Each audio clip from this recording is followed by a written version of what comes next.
Hillary Clinton, and as you know, most people know, she's a world-class liar. Just look at her pathetic email server statements or her phony landing. A few days ago, he said, and I quote, "I'm going to do for the country what I did for my business." So let's take a look at what he did for his business. He's written a lot of books about business. They all seem to end at chapter 11. All right, there's nothing Americans love more than a fight. Even better when it's down in the dirt, swimming in the mud, take no prisoners, name-calling variety. And when that fight is a political race and the mud is of the verbal kind, it's not even important if everything is accurate, truthful, close to being the real story. It jacks up the fans, incites the followers, pits family members against one another, and for a short time might even keep us from binge-watching everything from Veronica Mars to Game of Thrones, leaving one to wonder how fascinating it would be to combine those two shows and have Veronica Mars navigate the walk of shame in Westeros. Oh, I'm sorry, I got lost. Maybe not at that level yet, but the speechifying of Donald Trump and Hillary Clinton these last couple of days has everybody talking. But will anything said by either candidate substantially move the electable needle? You need to be on the line. Get ready to drop your timely, to the point, and insightful comments in moments. 1-877-Newsmax, 1-877-639-7629. Begin the midweek version of the political animal. Verbal battle swords at the ready. No spoilers for the season finale. Welcome back to the Democratic strategist, veteran speechwriter from Catamount Strategies, LLC, Christian Hanley. And from the right, creator of Tea Party Nation and political commentator, Judson Phillips. All right, gentlemen, let's get to it. Judson, I start with you. Look, I know you're not Donald Trump's camp. You're not. He's not a favorite of yours. But in your opinion, as you look at it from a political savvy side of things, did he make a good enough pivot today in going after Hillary and specifically the corruption? Well, absolutely. One of the few things I will give Donald Trump credit for is he knows how to go after somebody. And unlike most of the Republicans, he will go after a Democrat. He's going to go after Hillary Clinton. I mean, he did it today, and he's got a great platform where he can just hammer her and hammer her and hammer her. I wish he were more serious about running for president. I wish I could believe what he says he will do as president. But as far as just going there bare knuckles against Hillary Clinton, he's probably the only one out there on the GOP side that would do it and do it effectively. And, God bless him for doing that. All right, Christian, let's hear from Donald Trump again, because he talked about the problems caused by what he called career politicians and how we shouldn't rely on them to fix anything. Here's what he said. We'll never be able to fix a rigged system by counting on the same people who have rigged it in the first place. The insiders wrote the rules of the game to keep themselves in power and in the money.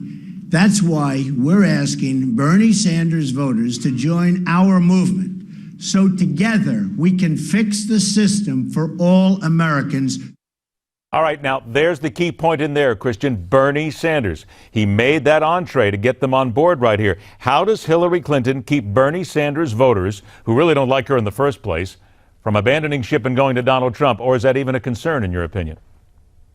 Well, I don't think she'll be the one doing it. At this point, Sanders has said he'll stay into the convention, and I believe that he will. But once he has had his influence on the rules of the party and the party platform, that he will in turn endorse Hillary Clinton. And that can then move some folks over from his camp into hers. I don't see her unilaterally bringing in people from his camp, however, and away from Trump. All right, now let's talk about Hillary Clinton. She responded to Donald Trump today in North Carolina, as we knew she would. And she, again, was, as she has been, calm, just went ahead and brushed the dirt off her shoulder. Here's what she said. And I guess my speech yesterday must have gotten under his skin, because right away he lashed out on Twitter with outlandish lies and conspiracy theories, and he did the same in his speech today. Now think about it. He's going after me personally because he has no answers on the substance. Christian, here comes a strategy question. She's calming down. She's saying it's all lies or people are firing back. You get the sense, though, that she's decided that she's going to take the very calm approach and keep people happy and try and win an election that way. Is that smart, or does she have to go tongue for tongue with Donald Trump? Well, I think there's no point going toe-to-toe with Donald Trump, because that's sort of his game, right? I mean, his whole identity is animosity, it's controversy, it's stirring things up. What she's going for here in this shift is the juxtaposition, right? So she's the calm, rational, policy-oriented candidate as opposed to the hot-headed, furious, raging candidate, and she's drawing the line that way. And that's a smart move at this point. 1-877-Newsmax, get on the line. We're getting to your calls momentarily. Judson, let me come to you from another issue on the right here. Marco Rubio said, I'm going to go into private life. Didn't last very long. Now he's going to seek Senate re-election. This is all about those seats, those all-important seats. But really, and I'm going to ask a very level-headed question here. He was attacked for not showing up in the Senate in the past. He was attacked for a number of issues that really came up and showed people that maybe he didn't want to be in the Senate. How does he then keep that seat? That is critical for the Republicans. But you got to ask yourself, why would people vote for him again? Well, it depends on what your alternatives are. But here's the thing with Marco Rubio. He is the only Republican that can carry Florida. And if the Republicans do not carry the Florida Senate seat, they have virtually no hope of hanging on to the Senate as a whole. And, Chuck Schumer, as Senate Majority Leader, should scare the living daylights out of any sane person. So, he's going to get down there. And, one thing about Marco Rubio, I've had my issues with him, but he's very effective, very passionate, very charismatic.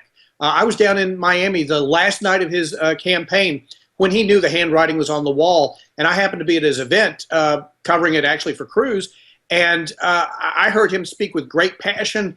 Not about the campaign, but about liberty and conservatism. And he takes that message to Florida. That's going to be a winning message all across Florida. Okay, a winning message for him. But, Christian, let's be very honest here. Marco Rubio, once again, in saying that he's going to get back or stay in the political life, made no bones about the fact that he doesn't like Donald Trump, doesn't agree with him. He may go ahead and win Florida because, let's face it, Patrick Murphy and Alan Grayson aren't exactly the greatest choices. Even some people on the left have said that to me. But the fact that he doesn't like Donald Trump on that down ticket there, will that still help the Democrats in the very key state of Florida?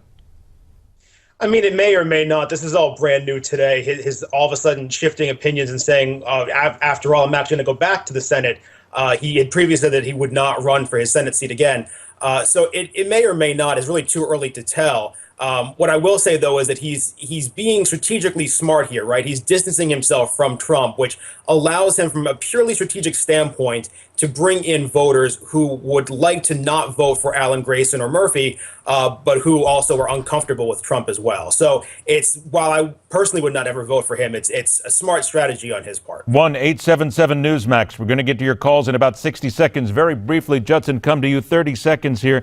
What we have sitting here is Hillary Clinton saying that she's got all that money and she's going to use it in 50 states and start working for the down ticket voters here and the down ticket candidates. How much should that concern the GOP? That should scare the living daylights out of the GOP. You've got Donald Trump, who by all accounts has a negative impact on down ticket races. You've got states where Hillary Clinton is competitive, places like Utah, which is a red state.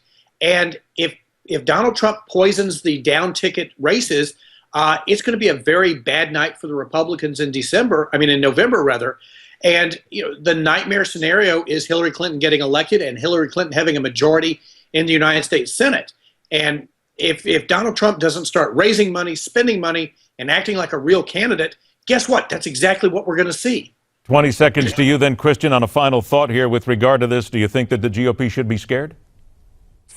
I do, absolutely. I mean, Donald Trump is toxic for anyone down ballot from him. And same example, Utah. I mean, he's neck and neck with Hillary Clinton in a crimson red state.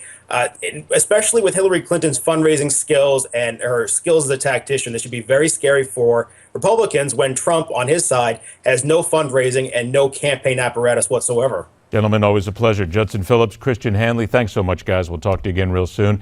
1-877-Newsmax. Let's get some quick comments here. Lois in Texas, you talk about the delegates needing to support Trump. Make your case. You got 20 seconds. Go.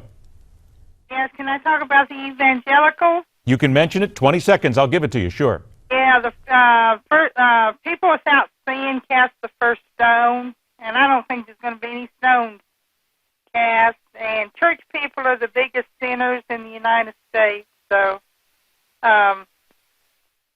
so what's your point? What's your point? Real quick. Well, church people are sinners. They're trying to judge Donald Trump, and they're the biggest sinners in the United States. So they have no right, in your opinion, then, to judge Donald Trump because of their lives as well. Lois, we appreciate your call. Sylvia in Ocala, Florida, talking about the delegates needing to support Trump. Sylvia, you got 20 seconds. Go. Well, I think he's deserving.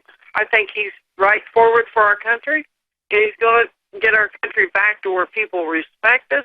And down here in Florida, they have a lot of supporters for Donald, not Hillary. Let me ask you this, because you're in Florida, would you vote for Marco Rubio to return?